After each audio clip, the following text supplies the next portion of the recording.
Hello and welcome back to Spearman Studios, and today we're going to start our first selections of our spooky season type of movies to watch. And today we're going to talk about a brand new release that just got released on video on demand, and that is The Wolf of Snow Hollow. The Wolf of Snow Hollow is the second film written and directed and starring Jim Cummings, the director, writer, and actor of Thunder Road.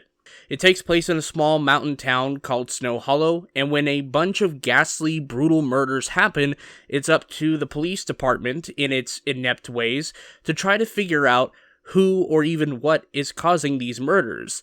And it could lead to some things that might be stranger than fiction. I think for me, The Wolf of Snow Hollow is one of my favorite films of 2020. Full stop.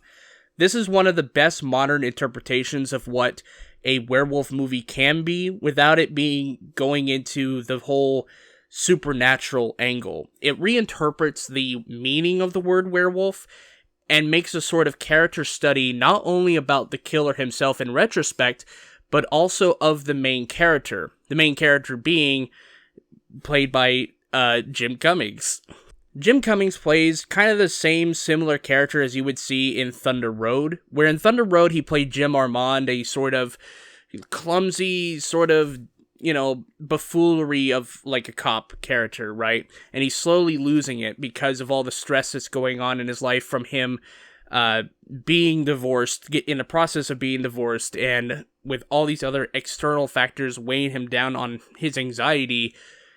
Here, it's the same premise, but only this time it's the entire town going against him because he can't figure out who the hell is killing all these people, killing all these loved ones, and it kind of weighs down on him. And not only that, but it's also a film about alcoholism. It's a film about dealing with the rigors of going through, the trying to quit alcohol.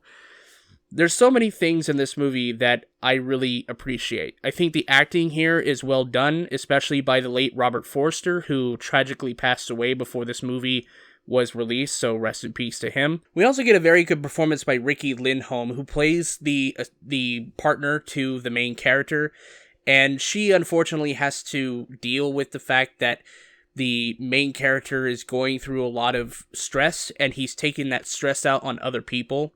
Especially on her in certain scenes. As far as flaws go, I do think that there's some very big similarities between Snow Hollow and Thunder Road that just can't be avoided. Both of the main characters in both films share very similar feelings and attributes about their own masculinity, about how they behave and how they interact with people.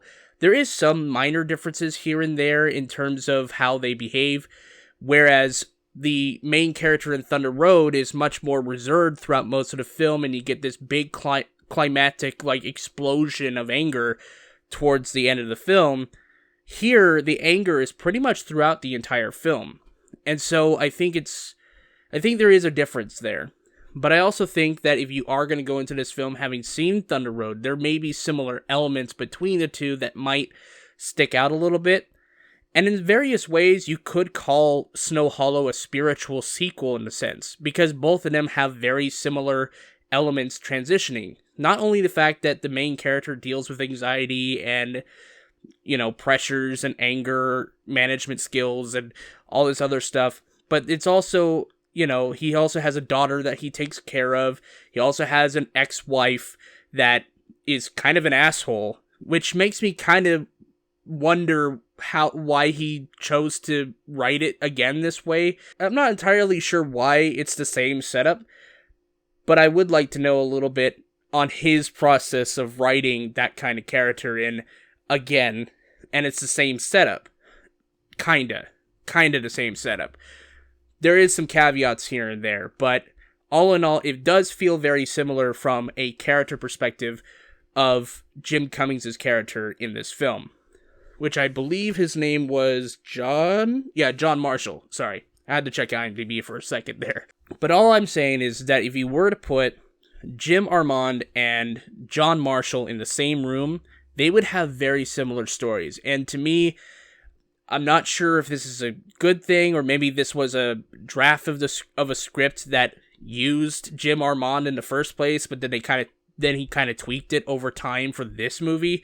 I'm not entirely sure, but I do think it is kind of similar. But just because the characters are similar does not mean that the story is similar. Because in Thunder Road, the main pressures that he was getting as a person came from the fact that he was divorcing, and also the fact that, things are just going wrong every single time he's trying to gain custody for his daughter. This time around, it's him against an entire, town of people that's pretty much infuriated by the fact that they can't get justice for who is killing their people, killing their family members. And added to the fact that he's already divorced in this movie. His character's already divorced in this movie, and he has to deal with that bullshit, even though it's a very small part of the film, I will say. It's very small. There's only one scene where they interact, really, but that's about it. And also the fact that this is not the same sort of, genre as it is. The first movie is more of a comedy. The second movie is much more of a crime thriller type of film. So all in all, I do think The Wolf of Snow Hollow is a really good follow-up to Thunder Road. I think it's a pretty fun little movie. It's a good little crime thriller with an ending that I didn't fully see coming, and it was kind of fun for the most part.